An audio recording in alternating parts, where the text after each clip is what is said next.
Hola YouTube, what up? Welcome back to another silver stacking video and the channel where we save for retirement in an alternative manner by adding the precious metals to the retirement portfolio an ounce at a time.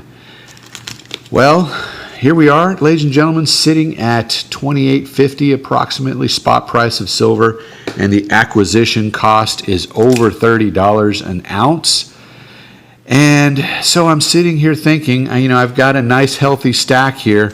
But what are my biggest regrets? What are my biggest regrets about stacking silver, purchasing silver, adding it to the retirement portfolio? Let's do it.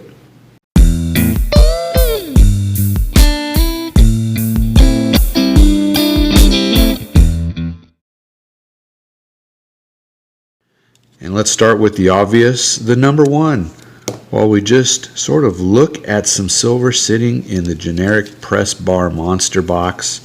Yes, the silver bean counter, as you would imagine, is very organized about what it is that he buys. And so we'll just dig through the press bar box here. Although I'd say this, may not really count as press bar. All these little, well, maybe they would. These little A marks. Not sure how they make them. I don't think that they're poured, manufactured in some other way. But yeah, let's dig through this thing and just talk about the biggest regrets of stacking silver. Number one, and we'll start with the obvious. Number one, that I didn't buy enough. I did not buy more. Wow, this is a stunner. Even through this little plastic baggie here, you can see the color. Man, this is a blue bar. Unbelievable. That's a gorgeous one.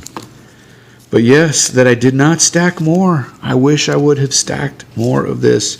Here we are sitting with a spot price of $28.50. Generic silver at my local coin shop costing $32 an ounce to purchase. Hefty price when you look at mine. I keep everything in a spreadsheet. And this is amongst the cheapest silver that I've purchased. The stuff that's in this generic press bar monster box here. This is amongst the cheapest silver that I purchased. My total average cost, including all the poured silver that you've seen on my channel, is a little over $18 per ounce. That is the average cost of my stack. This one's cool. I like it. And as we see the spot price just climbing, and it is certainly trending upward.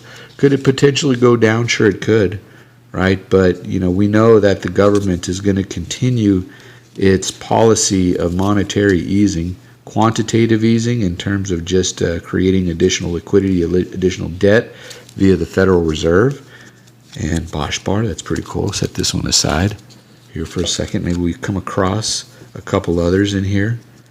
But yes, not only is that going to continue, but of course you've got all the bailouts that are happening, all the bailouts that are going on that we're going to see continue while this pandemic is going on, while the country and the globe is on lockdown. Certainly we need to reopen the economy, everybody get back to work. There's certainly some danger in doing that, but at the same time, the death rate is fairly low, the recovery rate is fairly low, and it's a sad thing when people do die, and it's really a sad thing that's causing the markets to climb. Watched a video from Intellicrec this morning, and he lost a brother to COVID, unfortunately. So definitely my condolences to him, but it's the cost of seeing the metals rise, right? Certainly there's benefit in it.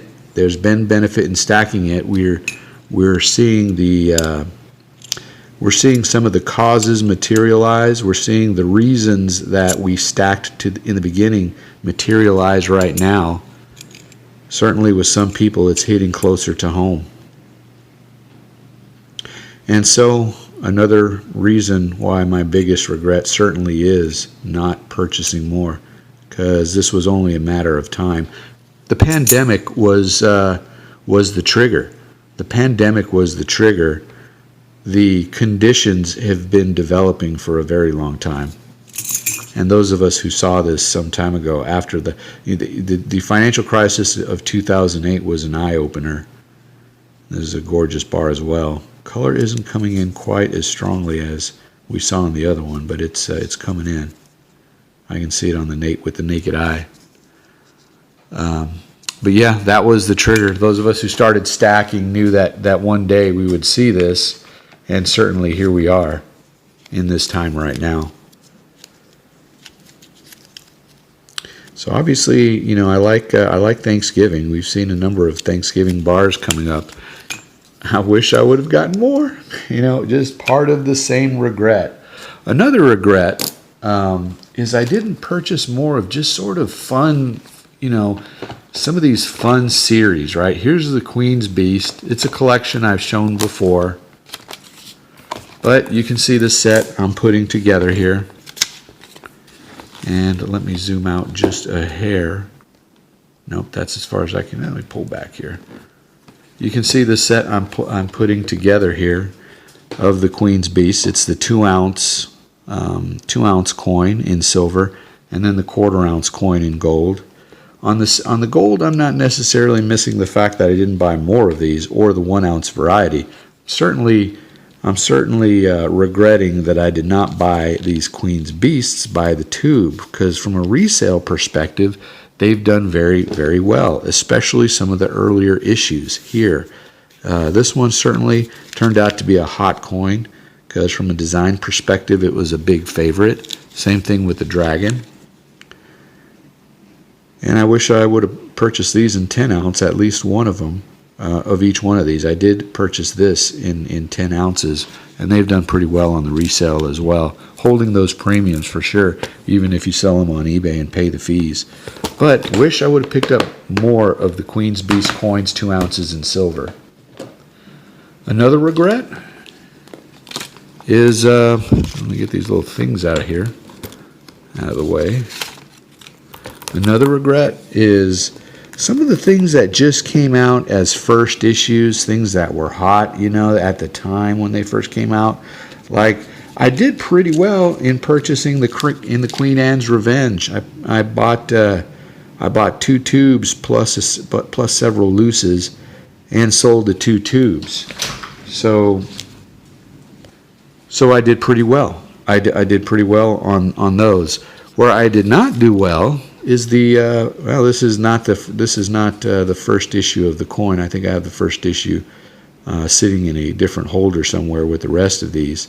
But the first issue of the Chi Wu Chan Wang, this one here is 2017. It's the second issue, the highest mintage of them all too. At the same time, highest mintage of the series. 2016 was a little bit less.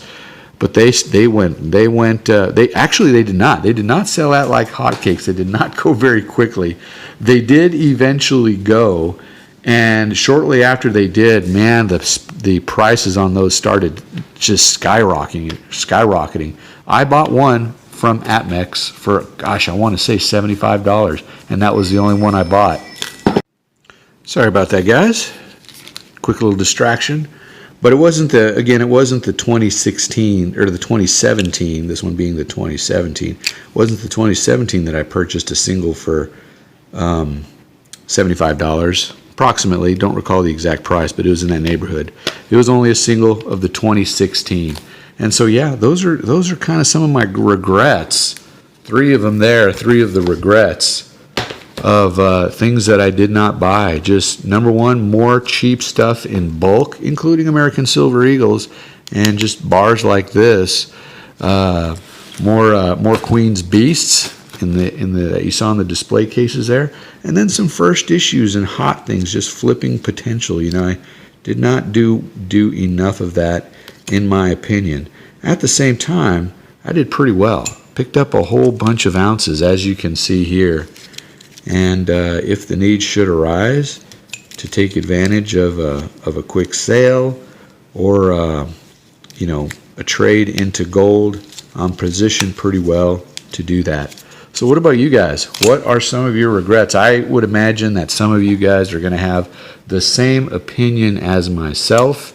You know, I would imagine it's going to be the same thing. You know, I guess number 4 is vintage. Really didn't get into the vintage until late in the stacking. And this is a nice one right here. I wish I would have purchased more of the vintage. And when it comes to these A-Mark stacker bars here, and this one just being absolutely gorgeous, I wish I got to 9. You know, I got to 9. Let me sort of dig them out here of this box. I got to 9, and I did not get to 10. Unfortunately, did not get to 10. Doesn't mean it's never going to happen, right? Because things are cyclical. Things are absolutely cyclical. The economy will one day recover. It will also one day see a total destruction of fiat currency, because this debt structure that we have is not going to go on forever. But eventually the market will calm in our lifetimes, I believe.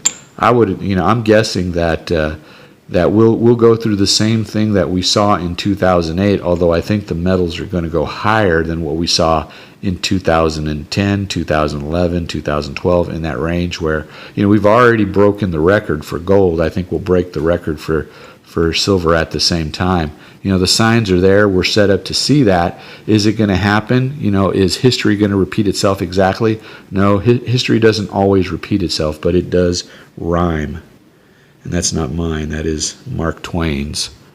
And so I think I will potentially have a chance to purchase one of these again at a decent price. Just bide my time, sit on this stack that we've got right now, and while I do regret I didn't buy more, I am patting myself on the back on what I was able to accomplish. At least I did achieve that 10% of the retirement portfolio in precious metals. I'm sure a lot of you did. A lot of you exceeded that. A lot of you were well on your way. And a lot of you just did a pretty good job of building up a substantial stack, especially those of you who've been commenting on my channel for years. So good job, everybody. Absolutely well done. But it's funny, what inspired this video is I was sitting on the back porch with the wife enjoying a cocktail, just sort of talking about not buying enough. And it was funny, she looks at me, she's like, "What? You overdid it big time." So she had the total opposite opinion. Obviously she is also patting me on the back because she sees the precious metals. She's seen the results of the flash sales that I've done, the income that's been generated, which leads to the addition or the increase in the stack itself. But I just thought it was a total funny comment on her incredulous look, basically saying, "You went way overboard. You had a plan of ABC and you took it all the way to XYZ." But at the same time, I wish still, after that conversation, that I would have been much more aggressive and absolutely added a higher allocation to the precious metals in that retirement portfolio. But anyway, ladies and gentlemen, go ahead and post in the comments down below. What are some of your regrets? Do you have many of the same? Where did you end up with in your stack before this recent run up in spot prices? And are you continuing to add to those positions? Let me know in the comments below. Please like, comment, and subscribe if you like this video. More to come. It ain't going to stop. Just because the silver bean counter has slowed down his stacking does not mean that it's going to stop in its entirety, because I am going to continue to add. It's just going to be at a much slower pace. So, all right, ladies and gentlemen, once again, we'll see you on the next one. Take it easy, guys.